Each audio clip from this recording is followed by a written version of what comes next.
যুবক রুটি বানায় আর পরে আস্তাগফিরুল্লাহ, আল্লাহ রুটির দলা বানায় পরে আস্তাগফিরুল্লাহ, খামির বানায় আর পরে আস্তাগফিরুল্লাহ, রুটি নিয়ে উনুনের ভিতরে চুলার ভিতরে সেকা দেয় আর পরে আস্তাগফিরুল্লাহ, দোকানদারের কাছে কেউ আসলেই সে রুটি দেয় আর পরে আস্তাগফিরুল্লাহ, ক্রেতার কাছ থেকে টাকা নিয়ে ক্যাশ বক্সে রাখে আর কি পড়ে, আবার রুটি বানানো শুরু করে আর কি পড়ে, খালি এটাই পড়তেছে। ইমাম আহমদ ইবনে হাম্বল তো অবাক, কিরে এটা আবার কেমন যুবক, খালি আস্তাগফিরুল্লাহ।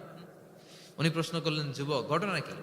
আসার পর থেকেই তোমার দেখতেছি তুমি রুটি বানাও, রুটি বিক্রি করো আর পড়ো আস্তাগফিরুল্লাহ, মালাকা ইয়া শাবাব। যুবক বলে, আস্তাগফিরুল্লাহ আমার সবচেয়ে বেশি পছন্দের আমল, আমি সব সময় আঠার মতো ইস্তেগফারের সাথে লেগে থাকি আর সব সময় পড়তে থাকি আস্তাগফিরুল্লাহ, আর এর বদৌলতে আল্লাহ আমারে মুস্তাজাবুদ দাওয়া বানিয়ে দিয়েছে। সুবহানাল্লাহ।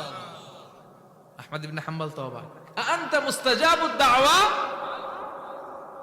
তুমি মুস্তাজাবুদ দাওয়া রুটিওয়ালা, আমি এত বছর হাদিস পড়াই, আমিও তো মুস্তাজাবুদ দাওয়া না, আর তুমি রুটি বেচো বাজারে, তুমি মুস্তাজাবুদ দাওয়া, তুমি দোয়া করলে সব কবুল হয়ে যায়। যুবক বলে, না আনা মুস্তাজাবুদ দাওয়া, আমি আমার জীবনে যত দোয়া করেছি কবুল করে নিয়েছে কে? আল্লাহ।